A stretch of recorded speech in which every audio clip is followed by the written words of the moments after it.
come back. Your dreams were your ticket out. Terence Crawford TKOs Kavalauskas. Teofimo Lopez destroys Richard Commey. What up, sports world? Just boxing here. The WBO welterweight champion Terence Bud Crawford has a record of 36 wins and 0 losses with 27 knockouts. Had a much harder than expected time on Saturday night in stopping mandatory Mean Machine Kavalauskas, who now has a record of 21 wins, 1 loss, 1 draw with 17 knockouts in a night round at Madison Square Garden in New York City. For one of the rare times in Crawford's career, he was taking a lot of shots and looked very vulnerable at times.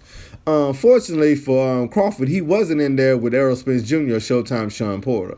We might have had a different outcome if he had been either of those guys he was sharing the ring with, especially Errol Spence Jr.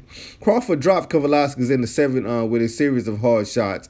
2 rounds later, Crawford knocked Kavalauskas down twice. The fight was then halted. The time of the stoppage was at 44 seconds, if I'm not mistaken, in round 9. Crawford is now 32 years old, had problems with Kavalauskas' right hand the entire fight, and a lot of it was Crawford's own doing with his stubborn decisions to fight southpaw in an effort to show off, and led to him getting nailed right hands. The right hand is a kryptonite to a southpaw and wouldn't have been hit with those shots if he were fighting smart out of the orthodox stance. The referee Ricky Gonzalez blew the call in the 3rd round when Kavalauskas dropped Crawford. Fortunately, the missed call by the referee didn't factor into the outcome of the fight. With things getting out of hand, Crawford started rattling in the 5th round. He landed some nice shots against the tiring Kavalauskas. It looked like Crawford was getting angry each time he would get hit, and this led to him fighting sloppy much of the time. Instead of keeping his cool like he normally do, and just like a talented welterweight like Errol Spence Jr. would do, Crawford wanted to retaliate immediately each time he was hit. Kavalauskas took advantage of hot-heated Crawford's loss of composure again and again by nailing him with right hands. Kavalauskas had the hand speed advantage surprisingly. Crawford had been compared to Floyd Mayweather Jr. I don't understand why, going into the fight by his promoter Bob Arum, but he's nothing like him. He doesn't have the hand speed, all the defensive ability as a Floyd Mayweather Jr. or Pernell Whitaker.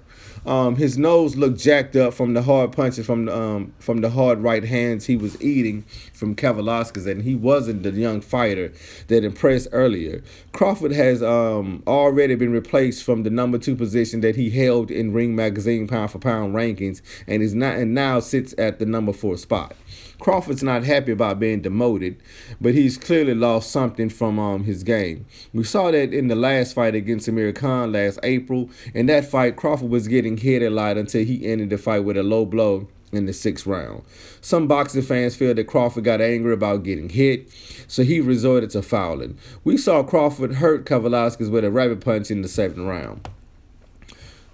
The fight of the night, Teofimo Lopez, which is the number 1 IBF champion now, has a record of 15 wins, 0 losses with 12 knockouts. Blitzed the IBF lightweight former champion Richard Commey, who has a record of 29 wins, 3 losses with 26 knockouts, and stopping him in the 2nd round in a surprising fast victory on Saturday night at Madison Square Garden in New York. The victory for Lopez makes him the new IBF 135-pound champion and sets up a unification fight against the WBA, the WBO lightweight champion Vasily Lomachenko in the early 2020. I can't wait to see that fight. I think Teofimo Lopez win, but if Teofimo can do the same things to Lomachenko that he did to Richard Commey tonight, Tom Wright will have a new superstar on their hands. And Lomachenko, although he's very talented, has failed to become a superstar. But Teofimo Lopez has the chance to become that star that Top Rank is dying to have. And overnight, due to his charisma, exciting fighting style, and his punching power, he's not a pity-pat puncher like Vasily Lomachenko. Teofimo Lopez can be that superstar that they need. So, with all that being said, it's just boxing. Don't forget to subscribe, hit the bell icon, smash the bell icon to get notifications of all the new videos. Man, hit my like button. Man, I'm tripping. It's too early in the morning. It's just boxing. I'm out. Peace.